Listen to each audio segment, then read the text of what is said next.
Today, I want you guys to listen to a natural English conversation. What's up, everyone? My name is Wes. This is Interactive English, which is all about helping you practice and improve your English skills. And the way we're going to do that today is by listening to a natural English conversation. We are going to have a discussion about a topic that many learners ask us about, and it's just a common question, which is, how long does it take to learn English? So we are going to discuss this question and give our thoughts and opinions about how long it takes to learn English. And before you listen to the conversation, I'm going to go over some vocabulary words with you that you will hear when you are listening to this conversation so that you can identify these words. And hopefully this will give you another example about how they're used in context. So it's also a great way to build your vocabulary. So now let's go over some of the vocabulary that you are going to listen to in this conversation. And this is a great way to learn some new words as well as hear these words being used in context. So the first word that I have for you is an adjective, modest. And that means that you are unassuming in your ability or worth. So what does that mean? For example, maybe you speak a language and you speak it fairly well. You don't want to tell people like, oh yeah, I'm the best, I speak the language perfectly. It's better to be modest and maybe say, yeah, I speak that language, but I'm still learning things.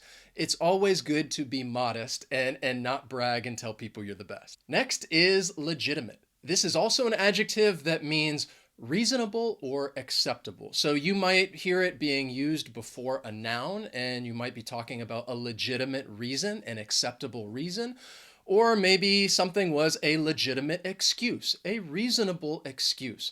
You can also say that someone, or more common, something is legitimate. It is acceptable. Next, we have an expression which is to take the edge off. And this just means to reduce the intensity or the effect of something. So for example, you often do something in order to take the edge off.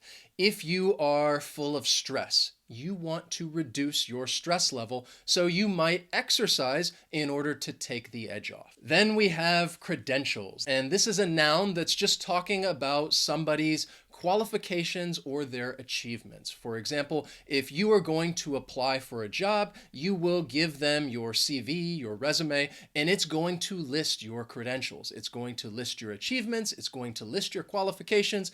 It will list your credentials. Then we have a saying, which I thought was just fun to include, and that saying is, it's not about the destination, it's about the journey.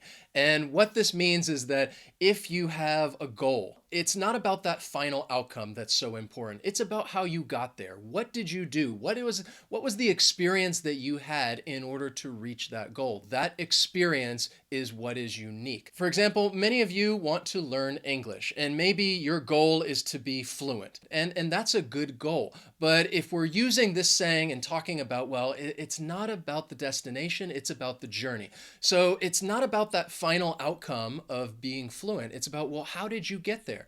Maybe you lived abroad for several years and you had that experience. Maybe you worked with some wonderful teachers and you met a lot of great people and made some new friends. In that case, it's not just about that final outcome of becoming fluent. It's about the experience that you had along the way. It's not about the destination, it's about the journey. Then we have a verb, to allocate. And to allocate means to set aside something for a specific purpose. So if you have a task that you are doing, you might allocate certain resources in order to complete this task. Or maybe you might even allocate more time in order to complete the task. So you are setting things aside for a specific purpose. Next is an expression, which is to fall into this camp. So if you hear this expression and somebody says, yeah, I fall into this camp, that just means that this person is a part of a group of people that share some similarities. For example, for me, the most difficult language skill is listening. And if I'm telling this to another person and listening is also the most difficult skill for them, then they may say, yeah, I also fall into that camp, which means that for both of us, we are a part of that group in which listening is the most difficult language skill. So if you fall into this camp, then it means that you are a part of that group of people. Then we have a verb, which is to atrophy. And this just means to decline in effectiveness and gradually diminish. So again, for example, language skills. If you don't use your language skills, then they may atrophy over time. They start to diminish. Maybe you forget some vocabulary words and you could say, oh yeah, my skills are beginning to atrophy. This goes for anything, whether you play a sport or even a musical instrument. You need to continually practice so that your skills don't atrophy. Then we have a phrasal verb, which is to wrap up. Often we wrap something up, and this just means to come to a conclusion, to come to an end. And you might hear somebody say, we really need to wrap it up, okay? We need to bring this to a conclusion. We need to bring it to an end. We need to wrap it up. So I am going to wrap up these vocabulary words right now, and I want you to try and listen for them in the conversation, and I will highlight them so that you can see perfectly how they're being used in context. So here is our conversation talking about how long it takes to learn English. All right, so we are going to talk about a question that we... Sorry, my hair is weird. that we get... My hair looks great. So I'm very modest, yes.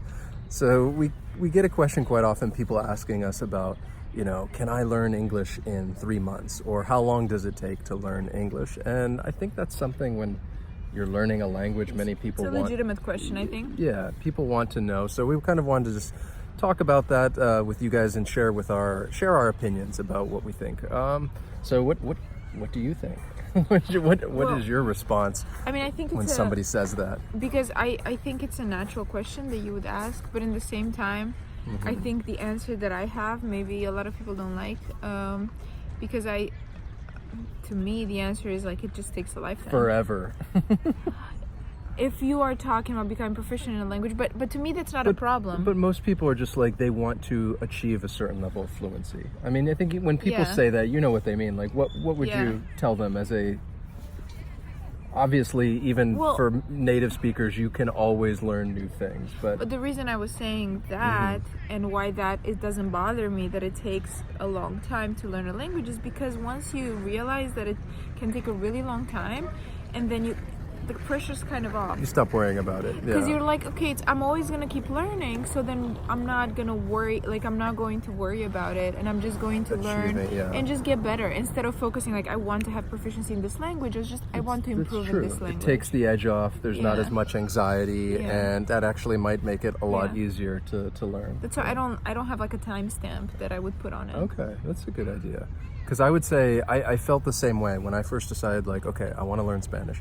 I remember asking a friend, because I was going to study in Spain, and I said, do you think if I study really hard for 2 months that I'll be able to come back and I'll be super fun. I'll be very proficient 2 months. in Spanish? And they kind of looked at me and was like, yeah, I don't think that's the way it's going to happen. But anyway, I did that. I went to Spain and I studied for 2 months, and I can honestly say after 2 months, I wasn't even close to being proficient. My Spanish had improved, but there was a lot to learn. And there's even a lot to learn now after many years. So what I tell students, again, is just to, again, don't worry about the time, but try to put yourself in the best position possible to improve your language skills. And actively do it. Yeah, do a little bit at a time, try to study a little bit each day. Try to get a variety of study, whether you're practicing your listening skills one time, speaking, reading. Try to get as much exposure to the language as possible. I feel as long as you just improve, that's a success, and we shouldn't look at achieving the language, achieving, I don't know, A1, B1, C1, those kinds of levels. Just look at, because so much of knowledge, of language knowledge, cannot be measured by these things. It can just, I don't know, I think it's But I think that's where it comes into it. So many people are learning English or any other language for school, or maybe they're learning it for work, and they're asking for those types of credentials, that. Oh, you need this level, and that's why so many people... Of course, if you need it for work, then it's a little different, because that's you have to measure yourself against that. But to be honest, if you just need it to speak, to communicate, Language is so much more Just than that. if you're doing it just for your own personal enrichment, then again, there's a lot that you can do without having to worry about like, okay, I only have this amount of time. Just focus on progress. Yeah, I would say the best answer would be like, yeah, don't, and even though it's not the one you might want to hear, is don't worry so much about the time. Just realize, yeah, it's going to take time, and it's going to take people a different amount of time. I think there are some people that can achieve fluency in languages in a very short period of time because they're naturally gifted or talented, like the same way somebody would be very talented at a musical instrument, and it's going to be different for each person. I know for me it takes a long time. It's not about destination, it's about the journey. That's true, exactly. I'll follow that up with another quote. I always say, like, language learning, it's a marathon, it's not a sprint. It just takes time. Just full of quotes today. Yeah, full of great, resourceful, insightful quotes.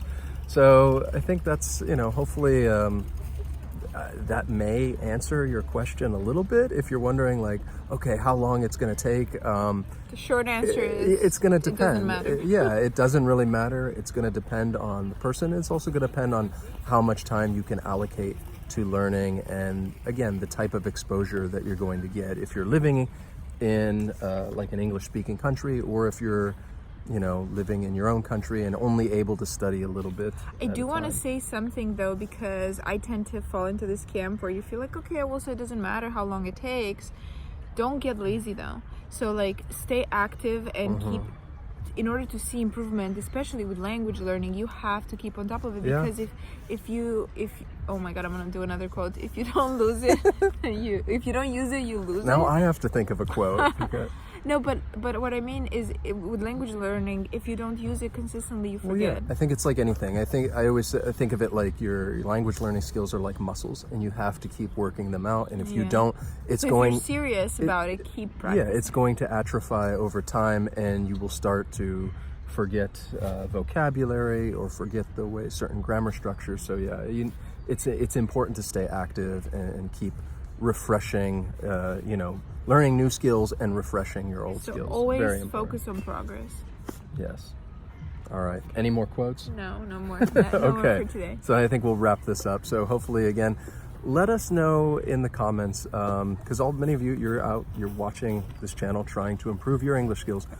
What do you think it takes? Like, how long has it taken you to achieve a certain level of proficiency that you are happy with? Yeah. Or how long do you think it will take you in order to reach that level of fluency that you're looking for? Let us know in the comments, because we just love hearing from you guys, and I expect many people will have different answers, so it'll be useful to read through the different responses and see what others say about this.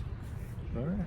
So thank you guys so much for watching. If you enjoyed our conversation and found it inspiring with those quotes, please hit that like button, and as always, we will see you next time. See you next time. Bye.